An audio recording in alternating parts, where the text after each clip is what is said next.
আজ রবিবার সকাল থেকে প্রবল বৃষ্টি হচ্ছে। বৃষ্টিকে উপেক্ষা করে বেরিয়ে পড়লাম গাড়ি নিয়ে। আজকের ডেস্টিনেশন কলকাতার কাছেই একটা জঙ্গল। চেতলা থেকে রওনা হয়েছি। আমাদের ডেস্টিনেশনে পৌঁছাতে সময় লাগবে আনুমানিক 3 ঘন্টা।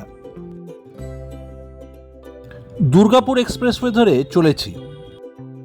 ব্রেকফাস্ট সারতে থামলাম সিঙ্গুরের কাছে লাবণ্য রেস্টুরেন্টে। অনেক গাড়ি দাঁড়িয়ে রয়েছে। বর্ষার রবিবার অনেকেই বেরিয়ে পড়েছে। প্রথমে অর্ডার করলাম 1 কাপ চা। চা পর্ব সেরে অর্ডার করলাম আলু পরাঠা, ব্রেড টোস্ট আর অমলেট।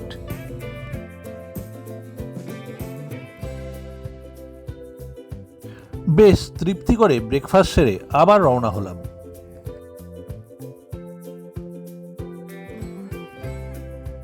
আমাদের আজকের ডেস্টিনেশন পূর্ব বর্ধমানের আউশ গ্রামের ভালকিমাচাল জঙ্গল।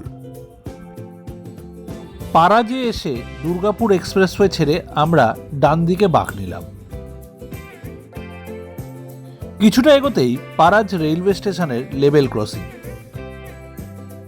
এখান থেকে আরো যেতে হবে 11 কিলোমিটার।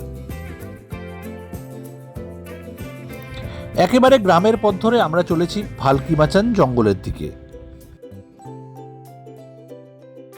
ভালকিমাচানের জঙ্গলের মধ্যেই অরণ্য সুন্দরী রিসোর্ট। আমরা সেখানে গিয়ে উঠব, লাঞ্চ সারব এবং জঙ্গলটাকে উপভোগ করব। একেবারে গভীর জঙ্গলে আমরা ঢুকে পড়েছি। জঙ্গলের মধ্যেই পিচের রাস্তা ধরে আমাদের গাড়ি এগিয়ে চলেছে। সামনে একটা ফলক দেখতে পাচ্ছি। এখান থেকেই মাটির রাস্তা ধরে কিছুটা জঙ্গলের মধ্যে দিয়ে গেলেই অরণ্য সুন্দরী রিসোর্ট। সামনে রিসোর্টের গেট দেখা যাচ্ছে। আমরা আগে থেকেই এখানে ম্যানেজারকে যোগাযোগ করে একটা এসি রুম বুক করে রেখেছিলাম। গেট দিয়ে ঢুকেই পার্কিং এরিয়া, অনেক গাড়ি দাঁড়িয়ে রয়েছে। খাতায় নাম এন্ট্রি করিয়ে আমাদেরকে আমাদের রুমে পৌঁছে দেওয়া হলো। একটা ছোট ছিমছাম রুম, তাতে রয়েছে খাট, আলমারি, টেবিল চেয়ার, টিভি, আয়না, সঙ্গে একটা লাগোয়া বারান্দা এবং তার মধ্যেই টয়লেট। আমাদের রুম দোতলায়। দুতলায় একটা খোলা ছাদ রয়েছে, তার চারিদিকেই জঙ্গল। নানান রকমের পাখির ডাক শোনা যাচ্ছে।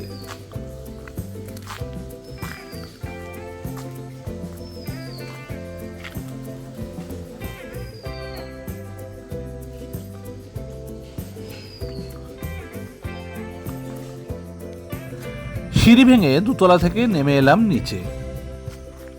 রিসোর্টের ক্যাম্পাসের পাশেই একটা শ্যাওলা ধরা সিঁড়ি। সেই সিঁড়ি বেয়ে ওপরে উঠতেই দেখলাম চারিদিকে ফুল গাছে সাজানো। দুদিকে ফুল গাছের মধ্যে দিয়ে চলেছে একটি পথ। সেই পথ ধরেই হাঁটা লাগালাম। এবারে গভীর জঙ্গলের মধ্যে ঘুরে বেড়াচ্ছি। জঙ্গলের মধ্যে দিয়েই একটা পথ চলেছে এবং তার দুদিকটা ফুল গাছ দিয়ে সাজানো। এই পথটা একটা বিরাট জলাশয়কে চক্কর মারছে। বর্ষায় চারিদিক একেবারে সবুজ।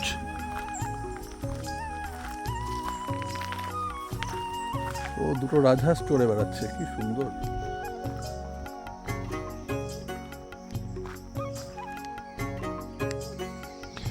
জলাশয়ের মধ্যে দুটো রাজহাঁস চড়ে বেড়াচ্ছে। নিস্তব্ধতার মধ্যে শোনা যাচ্ছে শুধু পায়ের আওয়াজ আর পাখির ডাক।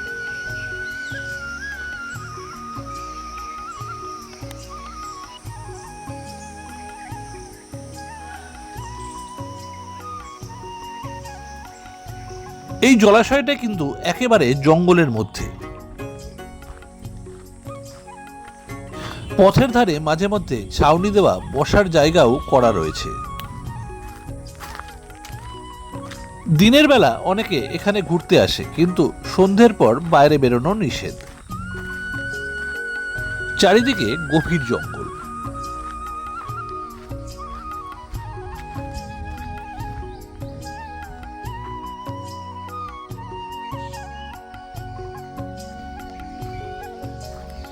একটা সুন্দর বাঁধানো ঘাটও রয়েছে দেখছি। রিসোর্টের তরফ থেকে অনেক সময় মাছ ধরার ব্যবস্থা করে দেওয়া হয়।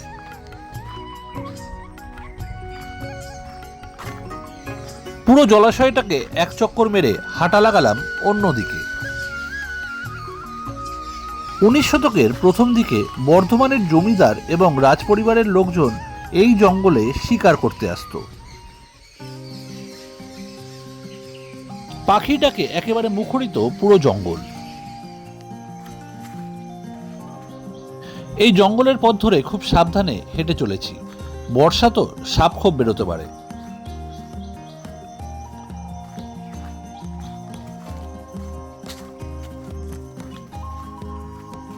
বর্ষায় সবুজ জঙ্গলের মধ্যে দিয়ে হেঁটে বেড়াতে একটা আলাদা অনুভূতি হচ্ছে।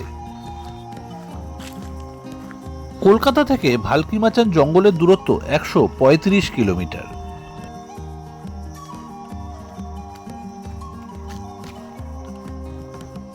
হাঁটতে হাঁটতে একটা ভাল্লুকের মূর্তি চোখে পড়ল। এই জঙ্গলে একসময় প্রচুর ভাল্লুক পাওয়া যেত।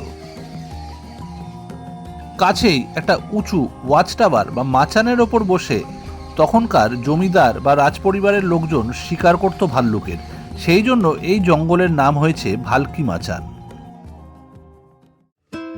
ম্যানেজার বাবু জানালেন আমাদের খাবার রেডি, তাই চলে এলাম ডাইনিং হলে। টেবিলে শালপাতার থালায় চলে এলো গরম গরম ভাত এবং বেগুনি, তারপর গরম ডাল এবং পেঁয়াজ লঙ্কা, সঙ্গে আলু পোস্ত এবং লোকাল মাছের ঝোল, শেষ পাতে আমড়ার চাটনি আর পাঁপড়। অত্যন্ত তৃপ্তি করে লাঞ্চ সেরে ফিরে এলাম রুমে। কিছুক্ষণ বিশ্রাম নিয়ে এবার বেরিয়ে পড়ব ঠিক করলাম। বুকিংয়ের জন্য ম্যানেজারের কন্ট্যাক্ট নাম্বার দেওয়া রইল। গাড়ি নিয়ে বেরিয়ে পড়লাম। এবার গাড়ি করেই জঙ্গলটা ভালো করে ঘুরে দেখব।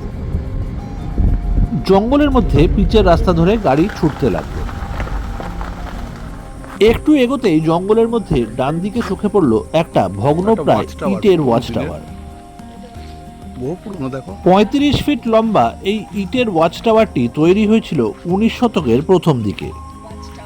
এই ওয়াচ টাওয়ারের ওপরে বসেই জমিদার বাড়ি এবং রাজপরিবারের লোকজন সামনের জলাশয়ের জল খেতে আসা প্রাণীদের শিকার করত। আবার অনেকের মতে এটা ব্রিটিশ আমলে 1831 থেকে 1868 সালে যে গ্রেট ট্রিকোনোমেট্রিক্যাল সার্ভে করা হয়েছিল তার একটা নিদর্শন। খুব সাবধানে চারিদিক দেখে পায়ে হেঁটে চলে এলাম ওয়াচ টাওয়ারের নিচে। ওয়াচ টাওয়ারের মধ্যে একটা সুড়ঙ্গ মতো রয়েছে মনে হলো।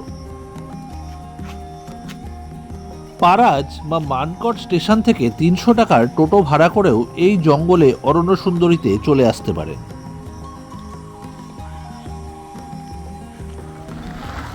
পিচের রাস্তা ধরে গাড়ি নিয়ে রওনা দিলাম একেবারে গভীর জঙ্গলের ভিতরে। এই জঙ্গলে বুনো শুয়োর, খ্যাঁকশিয়াল, শিয়াল, খরগোশ, বন বেড়াল এইসব প্রাণীর দেখা পাওয়া যায়।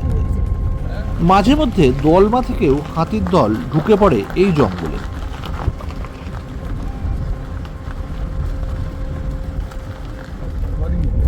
পুরো জঙ্গল তো এটা।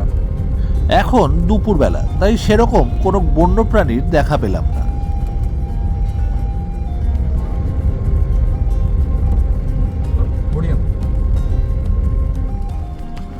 পিচের রাস্তা ধরে অনেকটা জঙ্গলের মধ্যে প্রবেশ করে এবার গাড়ি ঘুরিয়ে নিলাম।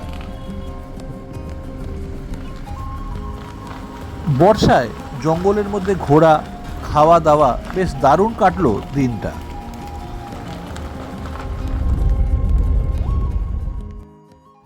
ঘন্টা তিনেক জঙ্গলে কাটিয়ে রওনা দিলাম কলকাতার উদ্দেশ্যে। লাগোয়া গ্রামে দুতলা মাটির বাড়ি দেখতে দারুণ লাগলো।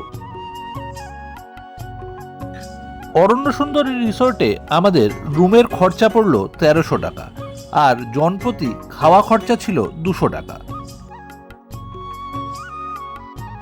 সকালের দিকে বৃষ্টি মাথায় নিয়ে বেরিয়েছিলাম, কিন্তু তারপর থেকে আকাশ একেবারে পরিষ্কার। গ্রামের রাস্তা পেরিয়ে আবার এসে পড়লাম দুর্গাপুর এক্সপ্রেসওয়েতে। আজকের এই ডে ট্যুর কীরকম লাগলো কমেন্ট করে জানাবেন। সঙ্গে থাকবেন, ভালো থাকবেন। আবার দেখা হবে নতুন কোনো ডেস্টিনেশনে।